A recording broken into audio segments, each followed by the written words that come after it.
En marge de ce deuxième forum Changer d'air, je suis avec Patrick Vivray, bonjour. Bonjour.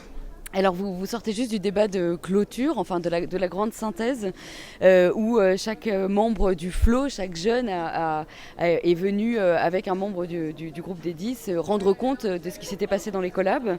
Vous avez parlé du droit de tout être humain à être et à redevenir l'artiste de sa vie et de l'importance de nous libérer de l'imaginaire du capitalisme. En quoi c'est essentiel aujourd'hui ?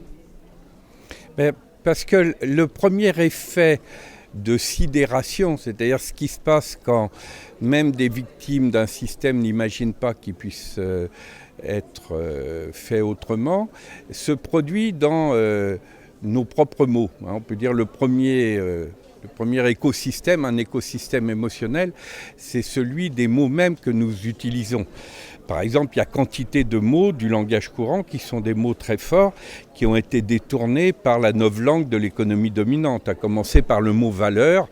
Valeur, en latin, ça veut dire la force de vie. La valeur ajoutée, c'est un supplément de force de vie.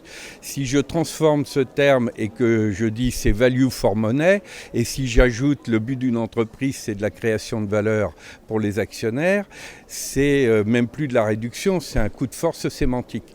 Et donc je disais, à partir des propositions extrêmement intéressantes, imaginatives et osons le mot subversives du groupe que je commentais, dont le thème était Révolutionnons le capitalisme, que tant qu'à faire, franchissons encore un pas et abandonnons, du point de vue de l'imaginaire, l'idée que la seule façon de créer des richesses, c'est le capitalisme. Ça ne veut pas dire du tout que le contraire du capitalisme, c'est une société bureaucratique et administrée. Évidemment, l'organisation de bourses d'échange décentralisées est infiniment plus satisfaisante que des logiques pyramidales et centralisées. Mais d'une part, il faut reconnaître qu'il y a quantité de bourses d'échange qui sont des bourses d'échange non marchandes. Au passage, d'ailleurs, c'est pour ça que les 2 milliards d'êtres humains qui vivent avec moins de 1 ou 2 dollars par jour ne sont pas morts, parce que s'ils ne passaient que par les marchés monétaires, ils n'auraient pas les moyens de survivre. C'est parce qu'il y a d'autres formes d'échanges. Il y a des échanges de temps, il y a des échanges de savoir, il y a, à travers les systèmes d'échanges locaux, les monnaies sociales, quantité d'autres formes que les marchés. Et les marchés eux-mêmes ne doivent pas être confondu avec le capitalisme. Il faut bien voir que le capitalisme, il n'est pas dans une logique d'échange, il est dans une logique de puissance. C'est pour ça que si on laisse le capitalisme à sa propre logique sans régulation, il construit des trusts, des monopoles. Hier, c'était des monopoles énergétiques, aujourd'hui, c'est des monopoles informationnels. Et donc, le capitalisme, il finit, comme l'a montré l'historien François Braudel sur le long terme, y compris par détruire les marchés.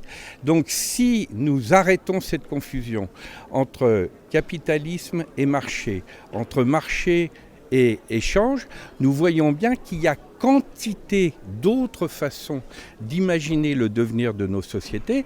Et par exemple, l'un des termes, moi personnellement, que je trouve beaucoup plus satisfaisant, c'est le terme de convivialisme. Un convivialisme au service d'une société du buen vivir, pour reprendre l'expression de nos amis latino-américains, qui a été portée par le Forum social mondial de Belém. Et je pense qu'aujourd'hui, libérer notre imaginaire et dire il y a une autre façon d'organiser l'échange, la création de richesses, l'entreprise, les réseaux sociaux, etc., que le capitalisme, c'est dans la logique de la désidération. Et la logique de la désidération, ça s'appelle la logique du désir. Pour libérer l'imaginaire, c'est la logique du désir. Merci beaucoup, monsieur Vivray. Merci.